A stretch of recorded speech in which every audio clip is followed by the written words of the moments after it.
All right, Jody, two-stroke or four-stroke? Four-stroke. Two-stroke. Two-stroke. I'd have to say two-stroke only because I've never ridden a four-stroke, and the two-stroke seems to be good on the track. Four-stroke. Both. You need one of each. Okay, so today I'm going to address the ultimate question. Should you buy a two-stroke or a four-stroke?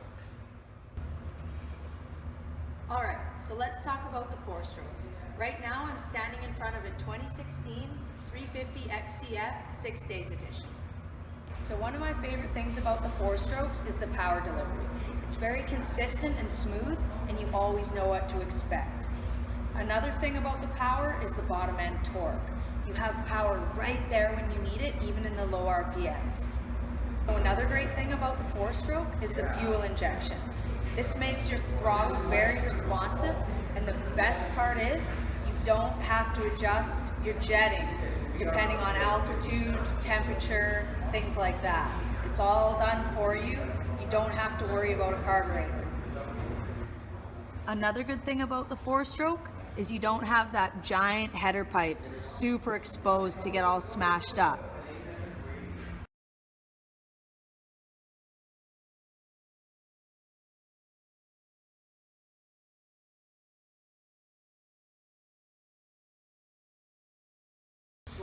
Okay, so these things are some pretty incredible machines, right? They have a few downfalls as well though. The parts for a four-stroke are going to be more expensive, and they're a little more complex to fix. Four-strokes are generally a little bit heavier than two-strokes. Even if not by much, they have a heavier, more planted feeling to them. More rotating parts in the motor make it feel heavier and more planted.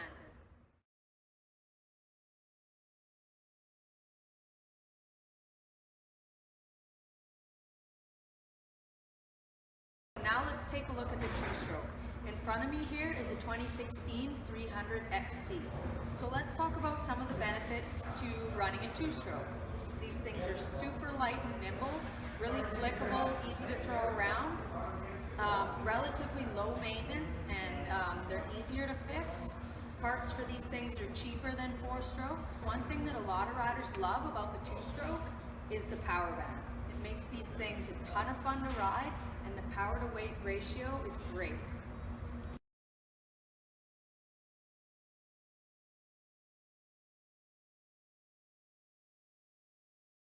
One thing I don't like about the two-stroke is having this big bulky header pipe. It's easy to smash, especially if you're woods riding. It's just super exposed. Okay, so one thing that the two-strokes don't have is fuel injection. And so you've still got a carburetor. You have to worry about your jetting depending on your altitude and the temperature. Not a big deal, but one thing to think about. And don't forget, with the two-stroke, you've always got a mixed gas.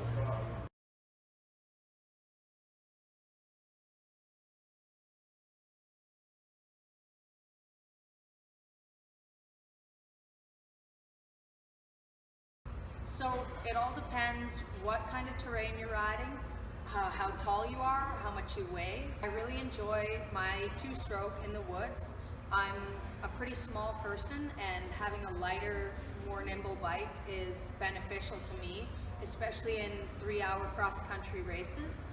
But just think about what you're going to be riding, and like how tall you are and how much you weigh, and make your decision based on that. Are you going to be riding the track, doing 15-minute motos, or do you plan on taking your bike through rocks and logs and crazy terrain? It all depends what you're going to be doing with the bike. So if I had to choose, I would choose one of each.